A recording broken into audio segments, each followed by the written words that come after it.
Hello everyone, कैसे हो आप सबको। आशा करता हूँ कि आप सब बहुत अच्छे होंगे। आप सबका स्वागत है स्टडी पांडा के इस यूट्यूब चैनल पे। आज कुछ इंपॉर्टेंट बातें आपके साथ डिस्कस करने वाला हूँ। बेसिक सा ये वीडियो जो है ना, वैसे स्टूडेंट जो क्लास 10 से 11 जा रहे हैं उनके लिए काफ़ी ज़्यादा इंपॉर्टेंट हो जाता है। मैंने सोचा था पहले इसको साइंस के प्रोस्पेक्टिव से कवर करने की, लेकिन ठीक है, उसको भी बाद में किया जाएगा। फर्स्ट ऑफ ऑल कुछ बेसिक चीज़ें जानने की कोशिश करेंगे, बहुत आपके एग्जामिनेशन की, जो आप कोई सा भी स्ट्रीम आप चूज़ करते हो उसके रिगार्डिंग में, है ना। और 11th काफ़ी सारे लोग मिस करते हैं, कुछ गलतियां कर लेते हैं। 10th के बाद वो 11th में आ जाते हैं। 11th में उन्हें लगता है यार ठीक है, जैसे 10th में पढ़ते जा रहे थे वैसे पढ़ते जाएंगे, हो ही जाएगा, कोई दिक्कत की बात नहीं है।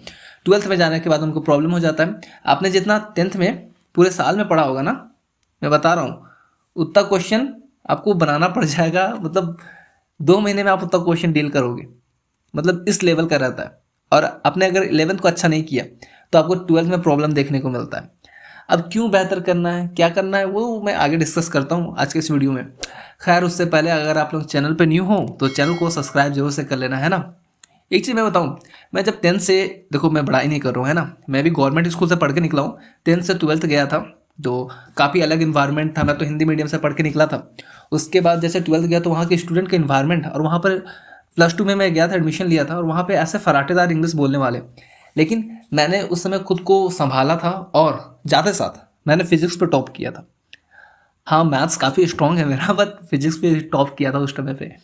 उसका एक रीजन है, उसके बारे में मैं आपसे बहुत अच्छे तरीके से डिस्कस करूँगा कि क्यों ऐसा हुआ और क्यों अदर सब्जेक्ट, कुछ कुछ सब्जेक्ट मेरे वीक हो गए।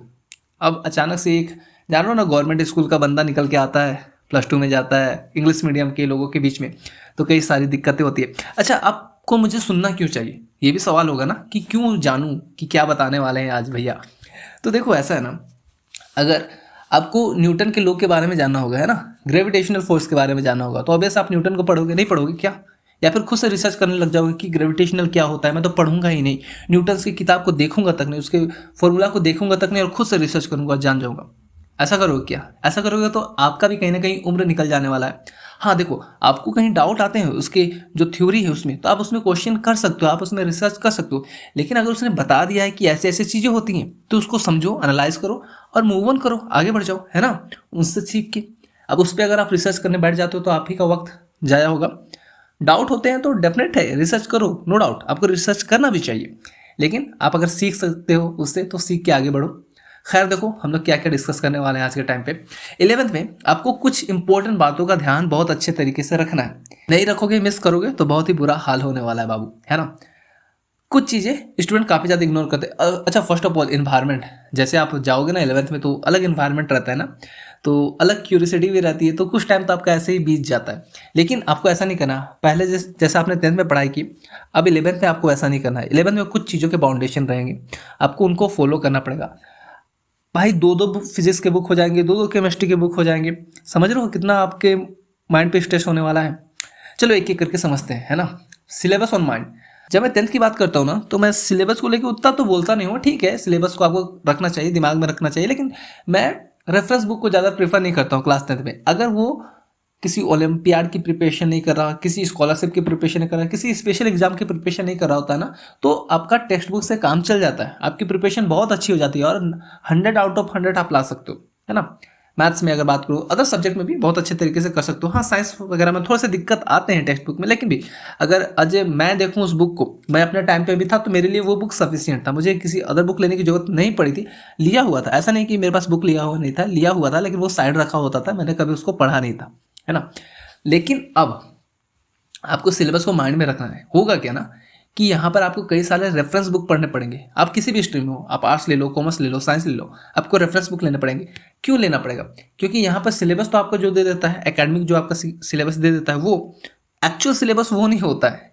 वो तो बस देखने के लिए होता है कि ये चैप्टर आपका है।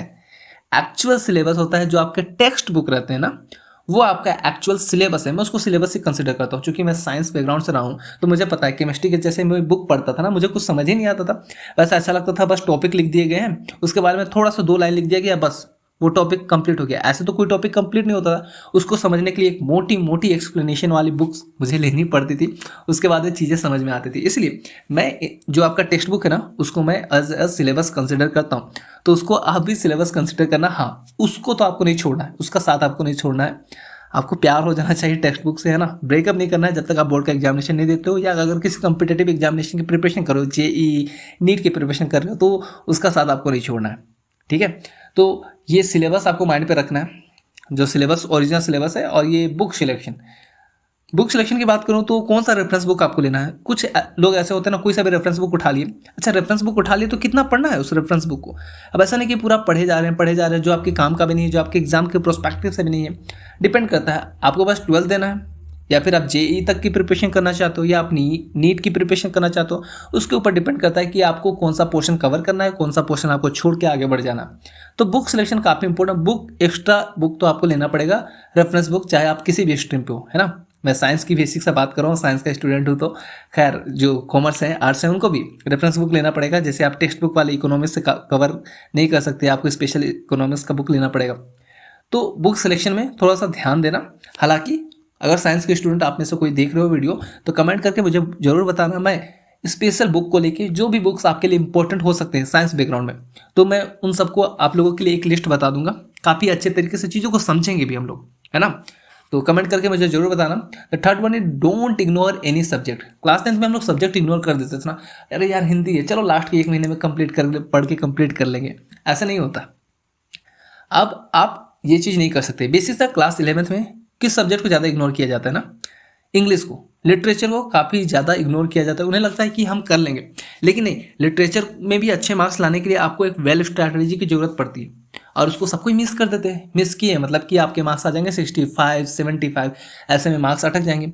आपको अगर वेल स्कोर करना है तो आपको बहुत अच्छे तरीके से लिटरेचर को भी कवर करके रखना है, सारे सब्जेक्ट को आपको टाइम देना। हाँ, टाइम आप डिवाइड कर सकते हो, किसी को ज़्यादा टाइम देना पड़ेगा, किसी को कम टाइम देना पड़ेगा। जो आपको अच्छे तरीके से समझ में आ रहा है उसको कम टाइम भी दोगे तो चल जाएगा, है ना। तो इन सब चीज़ों का भी आपको ध्यान रखना है। सब्जेक्ट को आपको किसी भी सब्जेक्ट को इग्नोर नहीं करना, चाहे वो साइड सब्जेक्ट, चाहे इकोनॉमिक्स या कंप्यूटर या फिजिकल एजुकेशन, आप जो भी प्रेफर करते हो, कोई सा भी सब्जेक्ट आपको इग्नोर नहीं करना। बाकी मैथ्स की अगर बात करो, ठीक है, अगर साइंस बैकग्राउंड की बात करो तो मैथ्स, फिजिक्स, केमिस्ट्री आप इग्नोर कर ही नहीं सकते। कोई भी चाह रहा ही नहीं इसको इग्नोर, क्यों कर पाओगे, क्योंकि ऐसे कॉम्प्लेक्स आपने जो 10th में पढ़ा है ना, अचानक से चीज़ें इतनी ज़्यादा बर्डन हो जाएंगी ना कि आपको पता भी नहीं चलेगा। Online and offline coaching classes, तो कौन सी क्लासेस लेनी चाहिए। सबके अपने अपने फ़ायदे हैं, सबके अपने अपने नुकसान हैं। किसी वीडियो में तो डिस्कस करूंगा मैं इसको लेके, क्योंकि एक चीज़ मैं आपको बता दूं, ऑनलाइन क्लासेस में स्टूडेंट क्या गलती करते हैं, मोबाइल लेके पढ़ते रहते हैं, ऑनलाइन क्लासेस ले रहे हैं, उन्हें लगता है कि वो पढ़ रहे हैं, वो घंटों ऐसे करते रह जाएंगे, नोट्स बनाते नहीं है। अगर मैथ्स की क्लास ले रहे हैं तो प्रैक्टिस नहीं कर रहे हैं, तो ऐसे में क्या होता है ना, आपके पास नोट्स तो रहता नहीं है, आपको लगता है बस कर रहे हैं। होता क्या ना, एग्जाम के टाइम पे आपको नोट्स के लिए फिर से उसी वीडियो पे रिले करना पड़ता है, फिर से उसी वीडियो को देखना पड़ता है, और काफ़ी ज़्यादा आपका टाइम एग्जॉस्ट हो जाता है।